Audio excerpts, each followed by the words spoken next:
வணக்கம். உங்கள் வகுப்பறை உங்களை அன்போடு வரவேற்கிறது. தினம் ஒரு திருக்குறள் பகுதியில் இன்னைக்கு நம்ம பார்க்கக்கூடிய குறள் 6ஆம் வகுப்பு 2வது பருவம். சரிங்களா? இதில் இருக்கக்கூடிய ஒரு குறள் எந்த அதிகாரம் அப்படின்னு பார்த்தோம்னா ஊக்கமுடைமை அதிகாரத்தில் இப்போ நம்ம கடைசி குறளை பார்க்குறோம். சரிங்களா? குறள் என்ன அப்படின்னு பார்த்தோம்னா உள்ளுவதெல்லாம் உயர்வுள்ளல் மற்றது தள்ளினும் தள்ளாமை நீர்த்து அப்படிங்கிறது அந்த குறள். சரிங்களா? இந்த குறளுக்கான பொருள் என்ன உங்களுக்கு இயல்பாகவே தெரியும். 6ஆம் வகுப்பை பொறுத்த வரைக்கும் வரக்கூடிய திருக்குறளுக்கு விளக்கம் சொல்லணும் அப்படிங்கிற அவசியமே இல்லாத அளவுக்கு எளிமையான குறள்களாக எடுத்து தான் கொடுத்துருக்காங்க. வாசிக்கும் போதே அதனுடைய பொருள் நமக்கு இயல்பாகவே புரிஞ்சிடும். சரிங்களா? இருந்தாலும் நம்ம அப்படியே ஒவ்வொரு வார்த்தையாக பார்ப்போம். உள்ளுவது எல்லாம் உயர்வுள்ளல் மற்றது தள்ளினும் தள்ளாமை நீர்த்து அப்படிங்கிறாரு.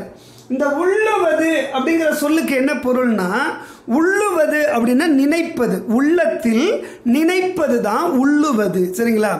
உள்ளத்தில் நினைப்பதை தான் உள்ளுவது அப்படின்னு சொல்றாரு. அப்போ உள்ளுவது அப்படின்னா நினைப்பது.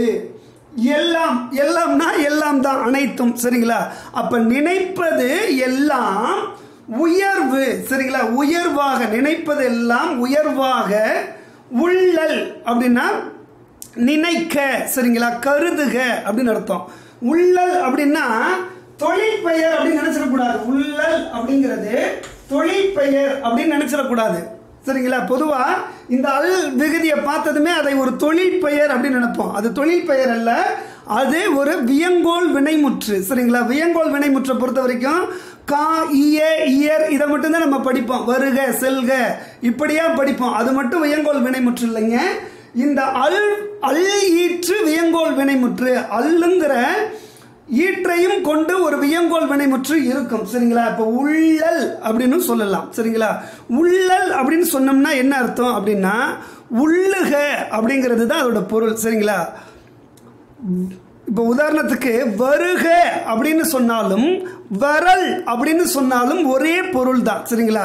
வருக, வரல். சரிங்களா? வரல்னு ஒரு தொழில் பெயர் இருக்கு, அது வேற. ஆனா வியங்கோல் வினைமுற்றிலையும் வரல் அப்படிங்கிற ஒரு சொல் இருக்கு. சரிங்களா? வருக அப்படின்னு சொன்னாலும் வரல் அப்படின்னு சொன்னாலும் ஒரே பொருள் தான். அதே போல உள்ளல் அப்படின்னு ஒரு தனி தொழில் பெயர் இருக்கு. ஆனா இந்த இடத்துல அது தொழில் பெயரா வரல, வியங்கோல் வினைமுற்றா வந்திருக்கு. அல்லீற்று வியங்கோல் வினைமுற்றா வந்திருக்கு. அப்படின்னா கிட்டத்தட்ட அது ஒரு உத்தரவு பிறப்பிக்கக்கூடிய அந்த துணியில் அதை நம்ம புரிஞ்சுக்கணும். சரிங்களா? அதாவது வள்ளுவர் என்ன சொல்றாரு பாருங்க, உள்ளுவது எல்லாம் நினைப்பது எல்லாம் உயர்வாக நினையுங்கள் அப்படின்னு சொல்றாரு. நினையுங்கள் அப்படின்னு சொல்றாரு பாருங்க, அதுதான் உள்ளல். சரிங்களா? நினையுங்கள் அப்படின்னு உத்தரவு துணியில சொல்றாரு. சரிங்களா? நமக்கு ஒரு அதுதான் உத்தரவுன்னு சொல்ல முடியாது, அதை வியங்கோல் அப்படின்ற ஒரு சொல்லு சொல்லணும். சரிங்களா? அதை வியங்கோல் பொருள்ல அதை சொல்றாரு. சரிங்களா? இந்த உயர்வு அப்படிங்கிறது வேணா தொழில் பெயர். உயர்வு என்பது தொழில் பெயர். உயர்வாக உள்ளல் அப்படிங்கிறது வியங்கோல் வினைமுற்று. சரிங்களா? இப்ப என்ன புரிஞ்சுக்கிட்டோம் அப்படின்னு பார்ப்போம். நினைப்பது எல்லாம் உயர்வாக நினையுங்கள் அப்படின்னு சொல்லிட்டாரு. இது ஒரு தொடர், இதோட முடிஞ்சது. சரிங்களா? அதுக்கப்புறம் பாருங்க மற்றது. சரிங்களா? அப்ப இந்த இடத்துல மற்றுன்னு இருக்கே, இந்த மற்றுக்கு என்ன பொருள்? மற்றுனா வேற அப்படிங்கிற, வேறு, பின் இப்படியா பொருள் தருங்கண்ணா அப்படின்னு சொன்னீங்கன்னா அது சரிதான். ஆனா இந்த இடத்துல சரி கிடையாது. இந்த இடத்துல மற்று என்பது ஒரு அசைச்சொல், அதாவது அதுக்கு எந்த பொருளும் கிடையாது. சரிங்களா? இங்க இருக்கக்கூடிய மற்றுக்கு எந்த பொருளும் கிடையாது. எந்த பொருளும் இல்லாம யாப்பு இலக்கண விதியை சரி செய்து கொள்வதற்காக சில சொற்களை புலவர்கள் சேர்ப்பாங்க. அப்படி சேர்த்த ஒரு சொல்லு தான் அசைச்சொல். சரிங்களா? அந்த அசைச்சொல் தான் மற்று. சரிங்களா? அதுக்கடுத்து அதுன்னு ஒரு சொல் இருக்கு. அதுனா அதுதான். சரிங்களா? அப்ப பாருங்க, அந்த மற்றுங்கிற சொல்ல விட்டுறலாம். சரிங்களா? அது ஒரு அசைச்சொல் தான். அது சரிங்களா? அது தள்ளினும், தள்ளினும் அப்படிங்கிற சொல்லுக்கு என்ன பொருள் அப்படின்னா நடக்காம போயிட்டாலும். சரிங்களா? நிறைவேறாமல் போயிட்டாலும். தள்ளினும் அப்படின்னா நடக்காமல் நிறைவேறாமல் போயிட்டாலும். சரிங்களா? தள்ளாமை. சரிங்களா? தள்ளாமைனா செய்யாமல், செய்யாமல் நீர்த்து விட்டுடக்கூடாது. சரிங்களா? செய்யாமல் விட்டுறாத அப்படின்னு சொல்லக்கூடியதான் தள்ளாமை. தள்ளி வச்சிடாத.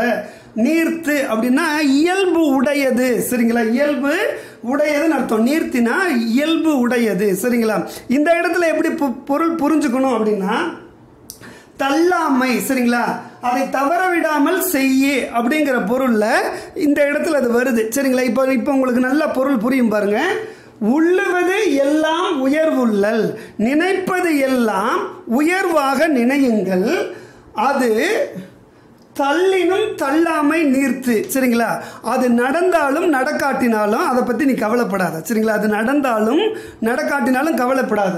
தள்ளினும் அது நிறைவேறாட்டினாலும் நீ அதை தவறாம செய்ய அப்படின்னு சொல்றாங்க. சரிங்களா, அதாவது ஒரு குறிக்கோள், ஒரு இலக்கு, சரிங்களா, ஒரு உயர்வான இலக்கை நம்ம கொண்டு இருக்கோம் அப்படின்னா அந்த இலக்கை கொண்டிருப்பதே நமக்கு பெருமை தான். சரிங்களா, ஒரு மிகப்பெரிய இலக்கை நம்ம வச்சிருக்கோம்னா அப்படி ஒரு இலக்கை நெஞ்சத்துல தாங்கி நிற்பதே நமக்கு ஒரு பெருமை தான். சரிங்களா, அது நடந்ததா நடக்கலையா அதை பற்றிலாம் கவலை வேண்டாம். சரிங்களா, அதை தாங்கி நிற்பதே ஒரு மகிழ்ச்சி. இதை தான் வள்ளுவர் சொல்றாரு.